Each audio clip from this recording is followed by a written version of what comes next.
تو اس کا عاشق اور محب کبھی نہیں چھوڑے گا اس کو. اور اب اس کے اپنے بارے میں تو کچھ بھی کوئی بات نہیں.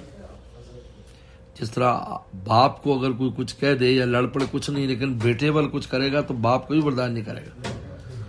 یہاں تک کہ جانور بھی برداشت نہیں کرتے کہ اس کی وہ اپنی جان دے دیں گے اپنے بچے کے لیے، کیونکہ اس سے پیار ہے.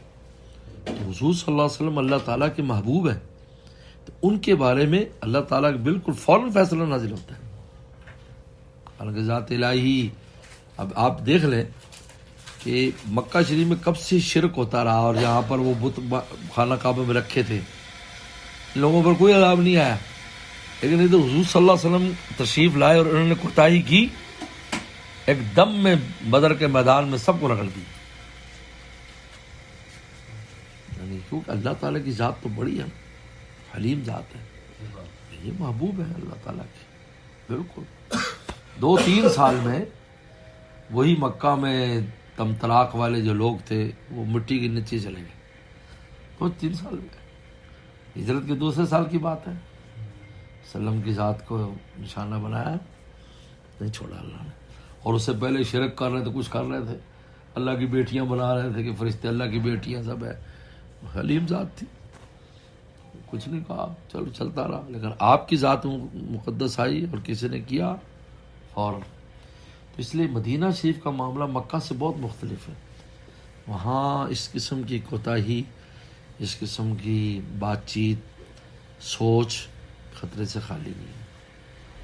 تو وہاں تو آپ کو بہت متیقظ رہنا ہے. بس درود شریف میں اپنا وقت گزارے، تلاوت میں گزارے، مسجد میں نماز میں گزارے، کچھ خریداری کرے اس نیت سے وسلم کی شہر کی چیز ہے تو میں یہاں سے لے جاؤں، کیونکہ یہ حضور صلی اللہ علیہ وسلم کے جناب وہ یہاں کے رہنے والوں کو، اہل مدینہ کو فائدہ ہوگا. اہل مدینہ سے آپ کو بہت پیار ہے، جو بھی ہے، چاہے پاکستانی ہے، کچھ ہے جو مقیم ہے، وہ اہل مدینہ ہے. اہل مدینہ سے پیار ہے، اس لیے لوگ ہماری وہاں دعوت کرتے ہیں، حاجی حضرت صاحب دعوت ہے، وہ ہے، ہم خوشی خوشی جاتے ہیں. حالانکہ بہت سے حاجی لوگ جو ہوتے ہیں ہمارے ساتھ، وہ بالکل کہیں جاتے ہی نہیں، کسی سے مسافر بھی نہیں کرتے. بھی میری ہو رہا ہے نا، جب ہر وقت میں عبادت میں رہوں.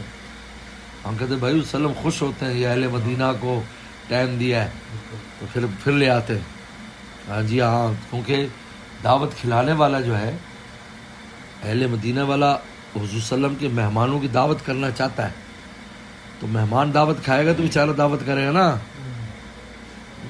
تو پھر ہمیں لے آتے ہیں، ہم اللہ تعالیٰ لے آتے ہیں بھی وہ بلاؤ بھائی، وہ کھانے پینے والے جو مہمان ہیں نا ان کو بلاؤ.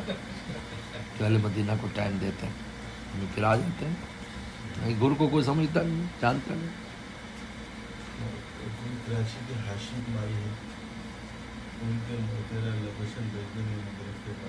بلا بھیج دو. تو بہرحال یہ بڑی اہم بات ہے. تو مدینہ، اہل مدینہ، اشیاء، وسلم کا انڈے خریدنا، ایک مجھے بڑا پرانا واقعہ، انڈے خریدنا ثابت، وسلم انڈے خریدتے تھے. یہ تو کالی عورتیں آیا کرتی تھی، ایک حاجی صاحب تھے، تو کالی عورتوں سے وہ انڈے لے لیتے تھے کافی سارے. کالی عورتیں بیچتے، ان کو ابال کر نا حاجیوں کو تقسیم کر دیتے. تو کالی عورتوں نے دیکھا کہ بھی یہ تو حاجی روزانہ لیتا ہے، تو انہوں نے انڈا ڈبل قیمت کر دی. تو ناراض ہو گئے حاجی صاحب. انہوں نے کہا تم فائدہ اٹھا رہی ہو میری اس سے، پہلے تم جو ہے نا وہ 1 ریال میں اتنے دیتی تھی، اب تم نے ڈبل قیمت کر دی ہے. انڈے نہیں لیے. اور اشراق میں جا کر صلی اللہ علیہ وسلم نے ڈانٹا خواب میں آ کر، کہا کہ تم نے اہل مدینہ سے انڈے کیوں نہیں خریدے. وہ رویا کرتے تھے اور کہا جس بہت دو گے میں انڈے لوں گا. اور وہ سب کو ابال کے کھلایا کرتے تھے کہ جس بہو گے تو میں کو لوں گا. وسلم کو اتنا دھیان ہے. یہ بہت عجیب معاملات ہیں. اس لیے مدینہ شریف تو غایت ادب کا مقام ہے، اور مکہ شریف یہ ہاہو ہے، یہاں عشق ہاہو ہے بھائی، اللہ ملہ بھائی. وہاں اس طرح اوپر ہی بولو گے تو ویسے بھی پرچہ ہو جائے گا تم پر، گورنمنٹ پکڑ لے گی، جیسے بھی نعرے لگائے تھے ہیں. اور انتہبت اعمالکم وانتم لا تشعرون، تمہارے اعمال ہبت ہو جائیں گے تو پتہ نہیں چلے. یعنی پورے عمل جو ہے نا انسان کا، نیکی جتنی پچھلی ہوتی سب ختم کر دی جاتی.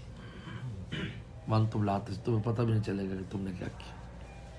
یہ خطرناک ہے. تو اس لیے وہاں 8-10 دن ہی ہوتا ہے. تو اس سے انسان ادب آداب میں بدل سب کام کرے، لیکن وسلم کی نسبت سے ہر شے کو دیکھے تو ہر چیز پیاری لگے گی، اچھی بھی لگے گی، اس کی مٹی بھی اچھی لگے گی، ہر چیز اچھی لگے گی.